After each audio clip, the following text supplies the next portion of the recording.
표현을 어떻게 해야 될지 모르겠는데 어쨌든 노무현 정부에 이어 예. 지금 이 문재인 정부가 내세운 가치의 탈권이 예. 그리고 시장을 잘 읽은 거죠, 사실. 그리고 실제 대통령이 보여주고 있는 행태 네. 상당히 뭐 일단 그 권위하고 거리가 먼 그런 모습을 보여주려고 많이 노력을 했다는 것도 사실이고. 그러니까 지금 현재 우리 사회에서 이 권위주의 문제는 그 어쨌든 이명박 박근혜 정부를 거치면서 과거 군사 정권이나 그 권위주의 정권에서 나타났던 모습이 일부 나타난 거 사실 아닙니까? 권위주의적인 색채가 나타났고 뭐 시민적 자유를 억압한다든가 뭐 종북노동이라든가 아주 그거에 대한 반작용이 어떻게 보면 촛불 혁명이었고 그걸로 탄생한 정권이니까 그 정권에서 권위와 관련된 모습을 보일 수 없겠죠. 그러니까 그리고 이제 이번에 지방선거에서 드러났지만 자유한국당의 몰락이라는 것도 여전히 과거의 그 권위주의의 형태에서 벗어나지 못했기 때문에 그런 거고. 그럼 그렇기 때문에 우리는 지금 세계적으로 나타나는 신권위주의와는 관계가 없느냐? 그걸 신권위주의라고 표현을 할 수 있을지 없을지는 모르겠지만 지금 이 정부가 추구하고 있는 적폐청산이죠. 그게 너무 극단적으로 그러냐면 뭐 어떤 말들이 나올 것 같아요. 이미 그런 말들이 좀 나오고 있지만 그 다음에 지금 또 소득주도 성장이라고 해가지고 최저임금을 올리면서 거의 그냥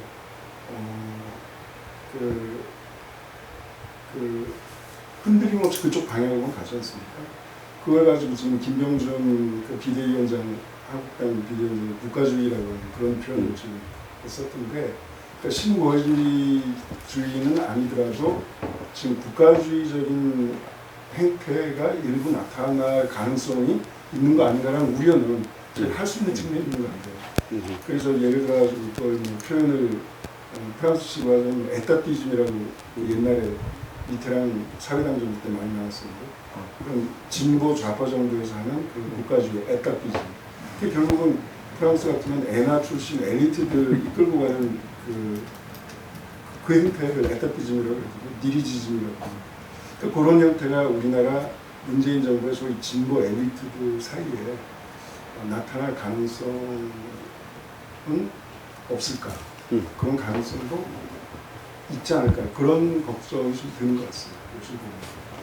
어떻게 보세요? 그러니까 저는 뭐 공무원이니까 참 조심하셔야 되겠네요. 정파나 정부의 문제라기보다요. 제가 우려하는 거는 어쨌든 신권위주의든 권위주의든 기본적인 토양 자체가 저는 그 여론에 대한 매니플레이션 그리고 소위 특히 아까 처음에 우리 대기자님께서 말씀하신 것처럼 몇몇 미디어 구루들이 소셜 미디어나 인터넷이나 이런 데서 팩트와 상관없고 아니면 깊은 역사적 성찰에 상관없이 던지는 메시지들이 굉장히 빠른 속도로 사람들의 대중들의 마음을 딱 해가지고 하나의 의견을 만들어낼 수 있는 그런 여론 쏠림 현상 또는 뭐 인포메이션 캐스케이드 같은 그런 일들이 한국의 굉장히 문화적 특성상 나타나고 있다고 보기 때문에 그런 그 성찰의 여러 단계를 거치는 뭐 그걸 지성이라고 표현해도 되고 아니면 그 어쨌든 합리적인 그런 축들이 나타나지 않으면 언제든지 그 신권위주의의 토양으로 노출될 수 있는 그런 문화적인 현상이 특히 우리 인터넷이나 이런 데 있어서는 굉장히 지금 우려할 만한 수준에 있다. 한두 명의 여론을 완전히 좌지우지할 수 있는 그런 상황이다. 어떻게 이사장님 어떻게 보세요? 저는 할 말이 많으실 것 같아요. 아니 저는 진짜 경제 결정론자로서 막스주의자는 아니지만 그러니까 그런 것 같아요. 그러니까 자유주의 국제 질서가 무너져서 경제 발전에 각자가 다 문제가 생겼을 때, 그 이제 전형적으로 나치즘이 나온 거고 파시즘이 나왔던 거가 이제 바로 그거 아니에요? 대공황으로 들어가면서 보건무역 장벽을 바보같이 쌓아 올리면서 이제 그 지경에 가는 거고, 지금도 이제 그런 경향이 이제 있는 거는 분명한 거죠. 이제 제가 아까 뭐 영국하고 미국은 아직은 괜찮은 것 같다고 말씀드렸지만 아까 말씀하신 대로 뭐 유럽의 많은 나라들이 이제 자꾸 넘어가는 것 같고, 그러니까 그런 그 오랜 불황이 왔을 때에 나오는 그 포퓰리즘이라는 뭐 좌든 우든 나올 수 있는 그 공간이 생기는 거에 대해서 굉장히 걱정을 이제 하는 거고요. 우리나라는 정말 다행인 게 아직은 우리가 불황해봐야 미국이나 영국이나 유럽 사람들이 당했던 불황 같은 불황은 우리가 경제 발전 시작한 이후로는 당해본 적이 없어요. 없어요. IMF고 뭐 지금 제가 아까도 잠깐 말씀드렸지만은 미국의 중부, 그러니까 미국의 그 인더스트리얼 벨트가 러스트 벨트가 된 그 사람들, 제가 이제 미국에서 대학교 다닐 때 마지막 4학년 때가 1980년인데 그때 나온 게 이제 브루스 스프링스틴의 Born in the USA야.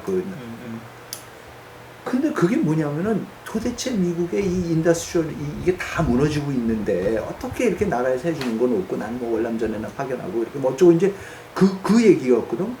근데 지금도 똑같아요, 거기. 그러니까 그때의 그 1977년에 그 영스타운 리버라는 그 거기에 있는 그 영스타운에 있는 그게 영스타운이라고 브루스 스프링스틴 노래도 있어요. 거기에 그 무슨 강이 있는데 거기는 28마일에 걸쳐서 다 제철소였대요. 그러니까 미국의 그게 77년 하루아침에 닫혀요. 그러면 그때 다들 그랬더니 야 이게 닫혀도 금방 돌아오는 거지 몇 년 걸릴 것 같냐 이랬었던 거지. 근데 그게 지금 아무것도 안 돌아오고 있어. 그러면 지금 미국의 저도 이제 저 누구야 이 트럼프 될 생각은 전혀 안 하고, 근데 나중에 누가 그러더라고. 트럼프 이 책들을 읽었으면 트럼프 될 거를 알았을 거라는데 그 중에 무슨 힐빌리 엘레지라는 거가 힐빌리 엘레지 번역도 돼 있더라고. 거기서 보면 나와. 도대체가 이게 미국이 이게 어떻게 이렇게 쳐내버려. 그러니까 어머니들은 이건 흑인 얘기가 아니라 백인 얘기인데 어머니는 다 여자들은 다 알코올 중독자 아니면 마약 중독자고 아버지는 누군지 모르는 거고 아예 집안에 없는 거고 교육이라는 건 절대 받을 수 없고. 힐빌리 엘리지 쓴 친구가 자기가 오하이오 스테이트를 가겠다고 원서를 냈더니 친구들이 다 왕따 시켰더니 미친놈 대학은 가서 뭐 하냐고. 그래서 그런데 가갖고 그때에 자기가 그러니까 일할 때 그랬다는 거예요. 그로스리에 가서 일하는데 이 웰페어 악용하는 놈들이 웰페어 쿠폰을 가져와갖고 물건들을 지가 아는 동네 놈들이 사가지고는 나가는데 딱 보면 저거 이제 팔아먹으려고 가져나가는 거야. 근데 그 맨날 보고 있었는데 어느 날 그놈들이 또 이러고 오는데 이번엔 핸드폰까지 갖고 오더래. 이렇게 하면서. 그래서 자기가 마음속으로 그래. 나는 죽으라고 여기서 아무리 일을 해도 내가 핸드폰을 살 수 있을 정도의 돈 벌 일은 내 일생에 없을 텐데. 그래서 자기 어머니한테 갔대. 어머니한테 가서 아유 어머니 이런 일이 있었는데 도대체 정부에서는 이거 어떻게 웰페어 시스템이 이렇게 돌아가냐 했더니 야 이 병신아 너 웰페어 시스템이 여태까지 뭘로 착각했냐. 정부에 있는 그 나쁜 놈들 나쁜 정치인들하고 이놈들이 결탁해서 우리 베껴 먹는 게 웰페어 시스템이 너 그거 기대했냐고. 그래서 제가 야 그러면 완전히 미국의 웰페어 시스템을 지지를 해야 되고 그거를 주창하는 민주당을 찍어야 되는 그 사람들이 완전히 그렇게 40년 동안 그러고 나니까는 돌아선 거고 그 틈새에 트럼프가 나타나니까 찍은 거야. 말도 안 되는 흑인 놈들 때문에 그렇다 이민자들 때문에 그렇다 뭐 이따 소리 하니까 그래 하고는 중국 거 뭐 못 들어오게 하고 이러니까 찍어버려. 그러니까 불황의 문제, 그 불황을 우리는 아직 안 겪어봤어요. 그러니까는 아직까지는 경제의 하강에서 그 지독한 경제 하강에서 오는 대를 이은 가난에서 그러니까 올라갔다가 그걸 못 겪어봤기 때문에 이렇게 아직은 괜찮은 것 같은데 이 만일에 자유주의 국질서가 무너져서 미국하고 중국하고 진짜 대판 싸워서 우리 삼성하고 LG고 뭐 이런 데가 이거 못 팔아먹고 반도체 못 팔아먹고 올레드 뭐 이거 못 팔아먹기 시작하고 이러면은 정말 뭔 일이 벌어질지 몰라요. 그때 가면은 박정희 향수? 아유 당연히 나오겠죠. 무슨 빨갱이 향수? 당연히 나오겠지. 그러니까 참 저는 아직까지는 이코노믹 디터미니즘인데 그게 다른 데는 굉장한 영향을 미치고 있어요. 그러니까 미국이나 영국에조차도 민주주의를 흔들 정도는 아니지만 근데 우리나라가 만일에 이번 일 때문에든지 곧 그런 경제 불황을 겪으면은 정말 걱정돼요. 이렇게 말씀하시는 거예요. 그러면은 혹시 지금 문재인 정부가 일정 정도의 민주적 가치를 실현하고 반권위주의를 표방할 수 있는 것은 과거 정권이 이룩한 경제적 성장 때문이다. 라고 저는 얘기를 안 했지만 선생님은 그렇게 말씀하셨네요. 경제 때문이 아니고 과거 정권들이 너무 권위주의적인 정권들이 많았거든요. 직접 권위주의거나 아니면 이명박 박근혜 때는 민주적인 정부인데 스타일이 전부 권위주의 스타일이었기 때문에 그거에 대한 이제 반작용이 있어서, 근데 다행인 거는 이제 국가 차원뿐이 아니라 지금 무슨 그 갑질 무슨 항공사를 포함해서 말이에요. 이런 기업이니 뭐 이런 데도 다시 돌아가는 식인 옛날로는 어려울 거라고 봐요. 전 그래서 우리나라를 위해서 권위주의가 각 사회 가정에까지 조금씩 물러나게 된 거는 정말 다 잘된 일이라고 보고, 오늘 토론할 거에 자유민주주의 무슨 헌법 개정 뭐 그거는 오늘 아니 이제 지금 말씀드리려고 그랬는데 그거에 대해서 나는 우선 그냥 제가 생각해온 거 먼저 말씀드리자면, 이제 요 두 가지 면이 있다고 봐요. 뭐 하면 이제 내가 선의로 해석해서인지 몰라도 자유자를 빼자 하는 학자든 무슨 정치가들은 거기에 이제 자유민주주의도 하나의 그 형태니까, 사회민주주의도 그것도 분명히 민주주의란 말이에요. 사회민주주의. 근데 이제 북한에서 얘기하는 인민민주주의 이런 거는 이제 그것도 형태죠. 아니 형태라고 그거 아니에요. 민주주의 맞어요. 아 글쎄 지금 말씀하시니까. 근데 바로 그래서 이제 이걸 이름 들으면 제일 민주적. 크게 보느냐 적게 보느냐인데, 우선 이 소모적 논쟁에서 탈피할 필요가 있다. 그래서 지금 뭐 정부든 혹은 그러한 선의의 어떤 좀 꼭 자유민주주의라는 거는 사실은 그 소수의 권리 보호가 강한 겁니다. 자유민주주의는. 예. 근데 지금 우리 보수파랄까 우파 쪽은 성소수자, 나는 자유민주주의를 주창하는 사람이기 때문에 성소수자 권리 인정하자는 쪽이에요. 근데 우리 뭐 어디 친구들이 이거 모이면 거의 소수예요. 극소수. 그러니까 그런 사람들이 또 자유자 빼고 민주주의 하자면 뭐 이건 빨갱이다 하면 더 반대. 그러니까 이런 제대로 정체성도 없고 한 이런 소모적 논쟁에서 살피해야 되고, 또 오비락식으로 뭐 지나다가 뭐도 가건도 저거 하지 않는다 식으로 이 진보 여기서도 언제부터 자기들이 무슨 학자라고 말이야. 아니 그러니까 정치가들 그 뭐 학문적인 면에서 이게 더 넓은 개념이니까 자유자 빼고 민주주의로 나가자 말이야. 그거 학자들이나 논쟁할 일이지. 정치 뭐하러 그거를 이미 헌법에 자유민주주의라고 되어 있는데 거기서 자유자를 빼자 어쩌고 한다는 거는, 그거는 정말 이 사회 분열시키고 점수 정부 이름이니까 그냥 빨리 탈피해서 그건 손 안 대겠다 하고 끝내는 것이 좋다고 봐요. 네. 네, 사실 우리가 격변의 시대에 살고 있는 건 맞는 것 같아요. 이제 한국 현실을 보더라도 뭐 최근에 논란이 되고 있는 난민 문제, 그다음에 뭐 페미니즘 문제, 또 세대가 갈등 문제 보면은 저는 그런 느낌이 봤는데 전통도 이미 붕괴되어 버렸고 우리가 지향해야 될 가치가 무엇인지도 불투명하고 뭐를 믿어야 할지도 모르겠고 되게 혼란스러운 거죠. 그런데 우리가 이제 탈권위주의가 예를 들자면 우리가 지향해야 될 가치는 어떤 것이라도 좋다 이런 것이 아니라고 한다면, 그러니까 우리가 지향해야 될 이상과 이념은 제가 보기에는 뭐 그것이 공론을 통해서라도 저는 정립해야 된다고 보거든요.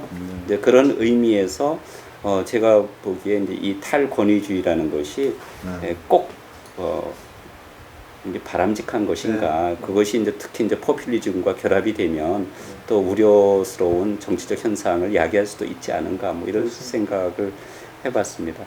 마지막으로 하여튼 지금 시간이 거의 다 됐는데요. 오늘의 주제는 뭐 신권위주의였습니다. 신권위주의가 등장해서 국제 질서를 사실 뒤흔들어 놓고 있고, 또 그 신권위주의를 대변하는 스트롱맨들이 전부 우리에게 아주 직접적인 영향을 주는 강대국의 지도자들이고 이렇기 때문에 신권위주의 체제 하에서 또는 신권위주의가 등장하는 현 조건에서 우리가 어떤 방향으로 나아가는 것이 좋을지 여기에 대해서 마지막으로 그냥 뭐 정리한다는 관점에서 한마디씩 하고 저희들 좌담회를 마치도록 하겠습니다. 그냥 처음 순서대로 하시죠. 뭐 깊이 생각해보진 않았지만요. 워낙 지금 혼돈의 막 급류를 타고 있는 것 같아서 우리 당장 예멘 난민 뭐 아직 난민 아니지만 500명 들어오면 이거 어떻게 핸들해야 될지 모를 정도로 글쎄 말이에요. 밀려 들어온 이런 이슈들을 50만 명도 아니고. 네. 그러면서도 이제 자유민주주의 질서로 인한 뭐 수호해야 된다는 말을 한다는 것 자체가 좀 어떨 때는 네. 좀 억커드할 때가 있는데요. 근데 이럴수록 오히려 그런 강대국들이 그동안 보이지 못했던 패턴을 보이면서 세상을 뒤흔들수록 사실 우리 정도의 국력이나 국제사회 위치를 가진 국가일수록 훨씬 더 원칙으로 돌아가는 건 필요할 것 같아요. 가치의 문제라든지 고전적인 소위 자유주의적 질서라고 하는 그런 이슈들을 다자규범이라든지 좀 계속 강하게 메시지를 넣는 그런 거를 좀 찾았으면 좋겠다는 생각이 듭니다. 우리 제 기자님. 임 박사님 말씀과 공감하고요. 아무튼 저는 이 자유민주주의의 기본 가치에 대해서는 우리가 포기할 수, 포기해서도 안 된다고 생각합니다. 그래서 지금 같은 혼란스러운 상황에서는 너무 원론적인 일이지만 학교에서 아이들 교육하는 문제, 그다음에 또 그런 미디어 앙미 현상 속에서 어쨌든 그래도 주류 언론이 제 역할을 좀 사실 해야 한다고 생각을 하는데 저희가 진짜 그 역할을 하는지 모르겠습니다. 지금 그러니까 좀 학교 교육과 언론의 역할 이런 걸 통해서 자유민주주의 기본 가치를 지켜나가는 그런 게 필요하지 않을까 생각합니다. 교수님. 네, 나는 좀 더 실용적으로 이 민주정치 체제에 어떤 문제점이 없는 것은 아니다. 그것이 바로 이제 미국에서도 나타나고 현재 한국에서도 나타나는 건데 이제 특히 대통령이 출마했을 적에 공약. 그러면은 우리 유권자들이 찍을 때는 공약 10가지 중에 그 중에 어느 거 하나를 보고 찍을 수도 있고 10개를 다 보고 찍을 수도 있고 한 건데 이 대통령 된 사람들은 뭐 선의로는 공약을 다 지킨다는 미명이지만 또 좀 악의로 보자면은 자기의 무슨 자기가 선호하는 견해나 무슨 어떤 정책 그거를 관철시키는 욕심 뭐 그게 또 인터밍글도 된 경우도 있겠죠. 그래서 뭐 지금 미국에서도 무슨 트럼프가 자기가 공약했으니까 뭘 지킨다 하고 이제 비민주적인 우리가 보기에는 그런 언행을 하고 있는 우리 경우도 이를테면 무슨 최저임금 문제라든지 탈원전 문제라든지 그 몇 가지 이제 소위 갈등의 소지가 있는 문제들 경우에 그 공약을 했으니까 꼭 지켜야 되겠다. 이 틀에서부터 좀 정치가들을 자유롭게 해줘야 될 것 같아요. 그렇지 않으면은 그때 선거 때 그러면 만약에 유권자들이 그거 다 하고 그러면 아무도 찍을 사람 없는 거죠. 이 사람 공약에서는 이거 문제점 있고 저 사람 공약 그러면 다들 그러니까 민주정치 제도 자체 문제 그런 거 하나 하고 그다음에 이제 바로 우리나라에 얼마든지 고칠 수 있는 거 하나는 이제 국회 선진화법이라는 거 이거 빨리 환원해야 돼요. 전 세계 어떻게 무슨 선진화법이라고 그래서 컨센서스로 말이죠. 이렇게 하면 다수결 책임성도 없어지고 국회에서 뭐 그냥 꼼짝 못하고 제대로 일 처리를 못하고 있잖아요. 그러니까 그거는 바로 그러니까 민주정치가 다른 제도에 비해서 여러 가지 훌륭한 점을 갖고 있지만 그런 구체적인 면에 들어가면은 개선하고 바꿔야 될 점도 많이 있다. 그대로 그냥 종전에 그거를 무슨 보물단지처럼 안고 나가서는 안 된다. 그런 말씀을 드리겠습니다. 예, 이사. 네, 그러니까 다 말씀하신 거 진짜 교육의 문제인 것 같고, 근데 이제 저는 똑같은 말씀이지만 이렇게, 그러니까 민주주의가 안고 있었던 문제, 고대 그리스인들이 민주주의라는 것을 발명한 사람들이 인식하기를 민주주의라는 것은 하나님이 내려주신 것도 아니고 자연의 질서도 아니고 순전히 시민들의 덕성, 비르투스만을 갖고 유지되는 거고, 그 비르투스가 조금이라도 무너지는 순간 무너지는 거다. 아무도 지켜주지 않는다. 그러면서 굉장히 치열한 진짜 그 지키려고 하는, 그거 끊임없이 갈고 닦아야 되는 거고, 그 이제 예를 들어서 비유가 이렇게 망망대해를 떠다니는 나무 배인데, 대해 속에서 항구도 정박할 항구도 없고, 그러니까 뭐가 어디서 구멍이 나서 물이 새기 시작하면 정박해갖고 나무에 가서 산에 가서 나무 배 갖고 할 수도 없는 거고, 그냥 이쪽 곳 띄어서 이쪽 막고 이쪽 곳 띄어서 이쪽 막으면서 그냥 망망대해를 간다. 그러니까 언제든지 훅 없어질 수 있는 게 리퍼블릭인 거 아니에요. 그러니까 이 독성이 없어지는 순간에. 그러니까 진짜 그런 맥락에서 이 자유민주주의라는 걸 지키는 거는 진짜 시체말로 깨어 있어야 되는 거고, 끊임없이 교육해야 되는 거고, 끊임없이 걱정해야 되는 거고, 끊임없이 토론해야 되는 거고, 저거 해야 되는 건데, 참 그게 얼마나 우리가 하고 있는지 그 부분이 정말 걱정이고, 그래서 그거를 어떻게 정치인들은 포기했고요. 이거 진짜 교육 시스템에서부터라도 이거 어떻게 가르쳐야 되는, 지금 교육 시스템 갖고 절대 안 되는 것 같은데 이거 어떻게 가르쳐? 시민으로서의 이런 지금 이런 거, 세계를 보는 눈, 역사 뭐 이런 거. 그리고 끝으로 전 말씀하신 진짜 이건 그렇게 해야 된다는 당위고, 정말 저는 더 큰 도전이 오는 거는 바로 이 총장님 말씀하신 것 같이 그거 같아요. 실존주의예요. 우리도 진짜 니치한 세계에 사는 거야. 그러니까 God is dead. 그러니까 권위라는 게 다 사라지고 있는 속에서 우리 사회가 이제는 SNS도 있고 그렇지만 우리 사회야말로 실존주의 사회로 들어가는 것 같아요. 근데 우리 젊은 애들한테 강의할 때 꼭 그래요. 야, 도스토옙스키 읽고 모비딕 읽고 이게 사르트르 읽고 결국 우리 실존주의로 들어간다. 왜냐하면 권위가 다 없어지는 거 아니에요. 그러니까 그런 거를 우리가 대비를 해야 되는 거고, 다른 포스트 모던한 지금 서양의 지금 이 앞서가는 우리가 걱정하는 미국이나 서유럽이 겪고 있는 온갖 포스트 모던한 문제들 분명히 우리한테 닥쳐요. 이민 문제 다 아직은 덜 닥친 것 같아요. 우리가 참 중간에서 오히려 아직까지는 그래도 편지 풍파 상대적으로 피하는 것, 참 어처구니 없는 얘기지만 북핵 문제 생각하고 그러면 이런 말이 나오지가 않는 거지만, 그런 속에서 그 대신 진짜 준비해야 돼. 왜냐하면 가는 방향이 뻔해요. 실존주의로 가고 탈근대주의로 가요, 사회가. 그리고 그 사이에서 경제까지도 흔들리기 시작하면은 별하별 데모고가 다 나오고 별하별 포퓰리즘 다 나오고 정말 엄청난 일이 벌어질 거예요. 그러니까 가리키고 교육시키고 언론이 살아있어서 언론 직필을 하셔야 되고 정론 직필을 하셔야 되고, 진짜 교수들은 잘 가르쳐야 되고, 아유 위기. 더 회의적이 되네. 아유, 오늘 신권위주의에 관해서 장장 2시간 동안 저희들이 좌담을 했는데요.